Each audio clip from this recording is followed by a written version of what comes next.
ज्योतिर्गमय मृत्योर्मामृतं गमय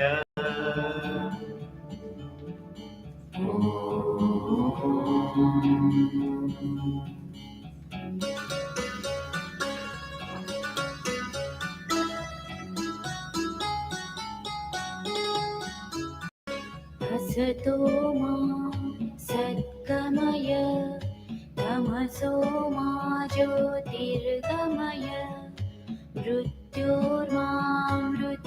गमय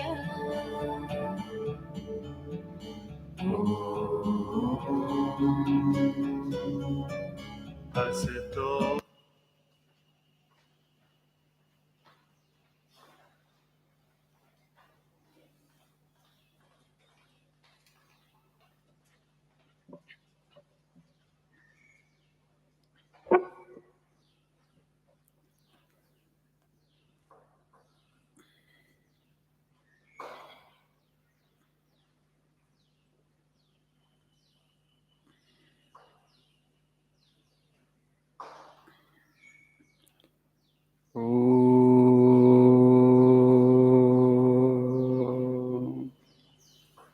सहनावतु सहनौ भुनक्तु सह वीर्यं करवावहै तेजस्विनावधीतमस्तु मा विद्विषावहै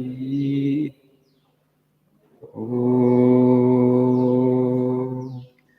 शान्ति शान्ति ॐ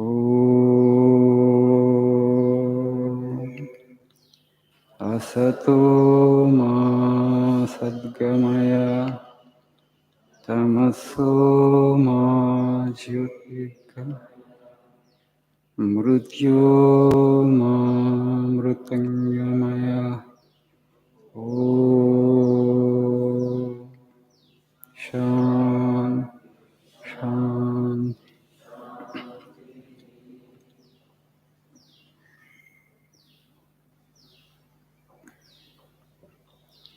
Good morning. How are you all doing? Very good. I think after 6 or 7 days we are going to see the sun today. It appears like that.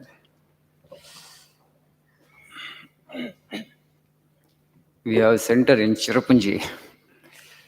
A Swamis there would say, the main problem, not many wants to stay. The reason is, your clothes will never become dry. So much of rain.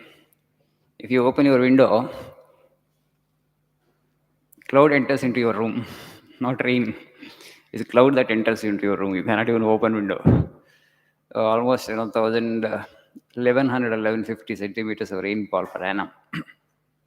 Continuous rain. So clothes will never become dry. You have to use blower. So why should we say this chant? Om Shanti, Shanti, Shanti. Thrice Shanti we are saying. Somebody asked me, Swamiji, is it not sufficient if you say Shanti once? Why do we say Shanti thrice? Salam, salam, salam. Om peace, peace, peace. Why should we say it 3 times? Every created being, whichever creature that has a physical body and a psychological structure, namely the mind, it will undergo 3 kinds of suffering. One is adhyatmika suffering. What is adhyatmika suffering? Suffering that comes to us because of reasons within our being. Let us say we fall sick. Okay? We had a bad cold, or some other disease, or some other ailment, or some other psychological thing. It's not actually, extraneous agencies involved. The pain that comes to us from within, out of our own accord, where no external agency is responsible. Okay? That is adhyatmika suffering. There is nobody from outside who is causing suffering to us. Suffering is coming from within. Sometimes the way we perceive things. Okay? Nobody else is poking us from outside. But the suffering is coming from within. Most of the times, human beings suffering is from within. Our own mind actually generates suffering from within for no other reason. This is adhyatmika suffering. We want to get relief from this kind of suffering. We want to be relieved from this suffering. So we are praying to the Lord Shanti. The first Shanti is to get us ourselves out of this adhyatmika suffering. The second Shanti is for Adi Bhautika suffering.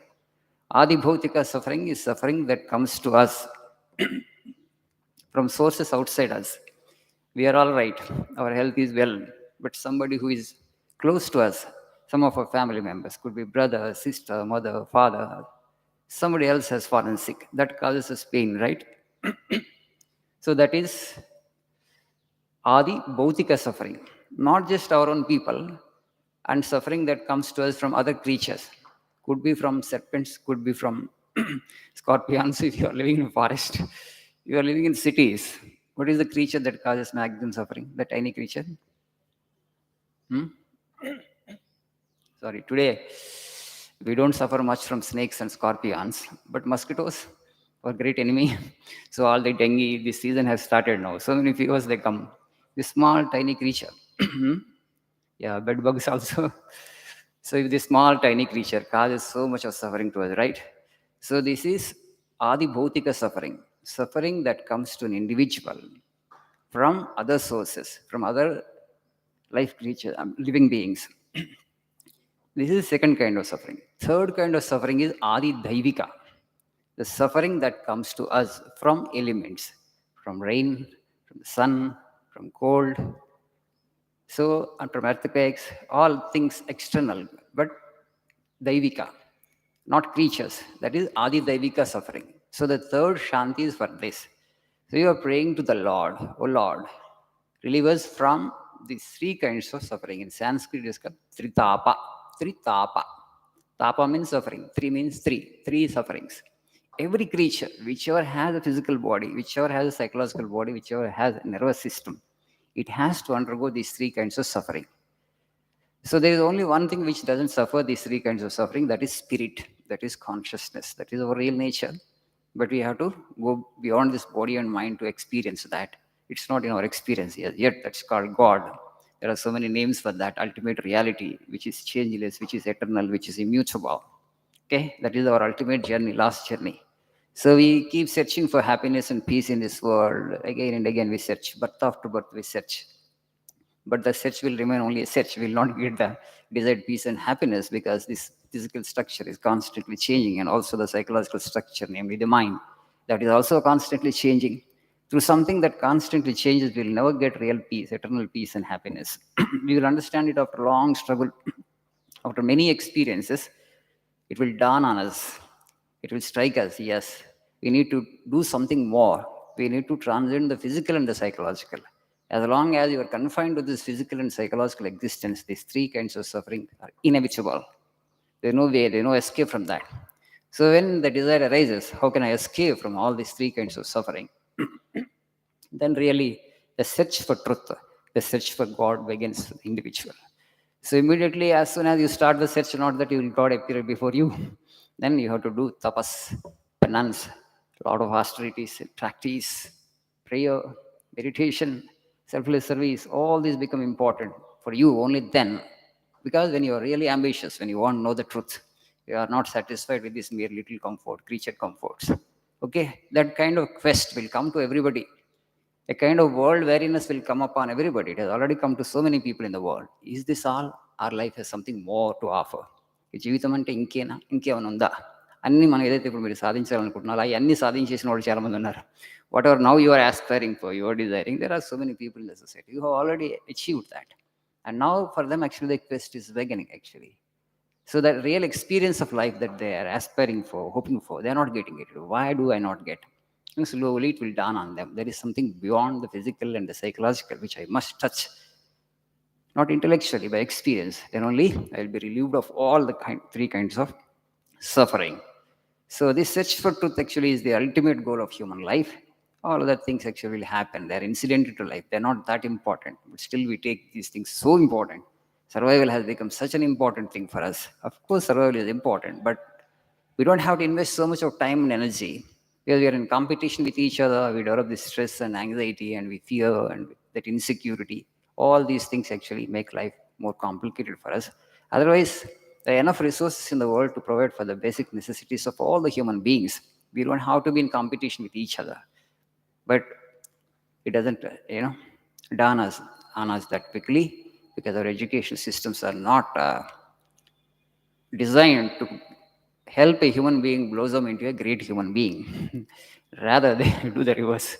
Unfortunately, ill-conceived, lopsided education system that is at the root of all the suffering in the society. Otherwise, so much of suffering can be removed, alleviated. Human beings can be alleviated from all these kinds of suffering. So, the ultimate purpose of life, the goal of life, how to reach the truth. These things, if they are taught to every individual, if we can help the individuals to consciously seek the truth and ultimate reality, everybody will have that genuine love for dharma, then things will become so beautiful in this world itself. But in our ignorance, actually, we have made a kind of hell, and I mean, kind of stress and anxiety and the insecurity that the people undergo. Really, it's all our own making. God has no role here, right?